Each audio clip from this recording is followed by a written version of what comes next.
Wow, tulugan ang Budik. Dito lang ito sa may sitio Bagatamaing, Barangay Mount Ibo, Valencia City, Bukidnon. Ayan, papakita ko sa inyo mga katropa kung gaano kagandang lugar na to. Ang celebration din nila kasi natapos na po itong main building ng tribal house nila mga katropa. At ito nga yung daan mga katropa. Ayan, papasok dyan sa may kalsada na to. Pataas na po yan konti. At yan po sa unahan, yun na po yung area. Grabe, sobrang gandang lugar mga katropa. At itong pinapakita ko sa inyo mga katropa, soon pala no, tatanggap sila na bisita dito at pwede mag-camping.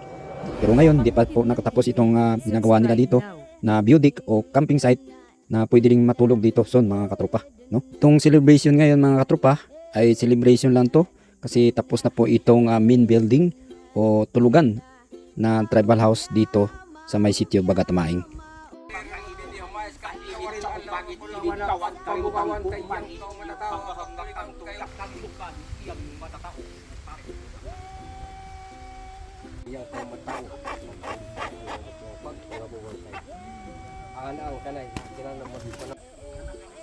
Ayan, masalamat pala sa nag-invite sa atin dito mga katropa no, para makapunta tayo dito at masaksihan yung celebration nila dito mga tropa. At aakyat tayo para makita natin sa taas kung ano mayroon dito. Nakita nga natin mga tropa, sobrang lawak ng tulugan talaga dito mga tropa. At napakalamig no. Sobrang lamig ng hangin dito, lalo na kawayan yung ginagamit nila dito mga katropa. At sobrang ganda ng view no. At yung nga pagkatapos po no, siyempre may celebration at siyempre hindi mawala yung kainan mga katropa. At sobrang sarap po ng manok nila dito mga tropa na hinahanda nila. At yan nga, nagsinyas na po silang sir na ayan, magsimula na po. Katatapos lang po yan na magdasal po no? At magpasalamat mga katropa. Kaya ayan na po, kainan na mga katropa. At enjoy po sa ating drone chat no. Kung na-enjoy mo itong video natin, please like and follow Tropang Bukidnon TV for more video po mga katropa. At isubscribe nyo din ang aking YouTube channel, Tropang Bukidnon TV. Ayan po, sobrang saya po itong celebration mga tropa.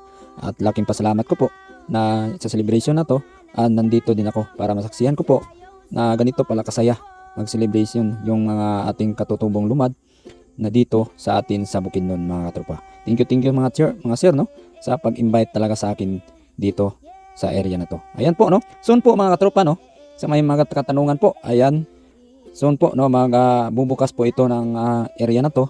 Bali may tulugan dito at magtatayo pa sila po dito ng mga kubo. Ayan dito po yan po sa video na yan pong kubo na sample na yan, pero mas malaki dyan ang gagawin nila para mas maganda at para makita nyo po kung gaano kaganda talagang area dito ng umaga.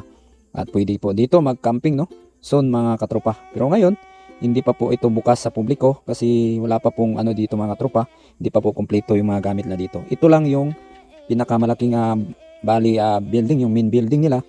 Ang celebration nila po itong araw na to dahil tapos na po. Pero sa buong area hindi pa po no. Kaya hindi pa po sila tumatanggap ng bisita dito. Pero soon no, babalikan natin to at ibabalita ko din sa iyo, iba-vlog ko din ulit ito kung pwede na po na umakyat dito para mag-camping mga katropa. Kaya abang-abangan niyo po no.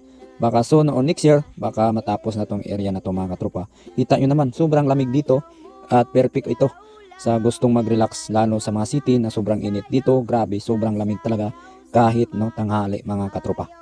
Kaya thank you so much po kung nakarating ka dito sa ating dulo sa ating video no. Kita nyo naman po kung gaano kaganda itong view na to. Ayan.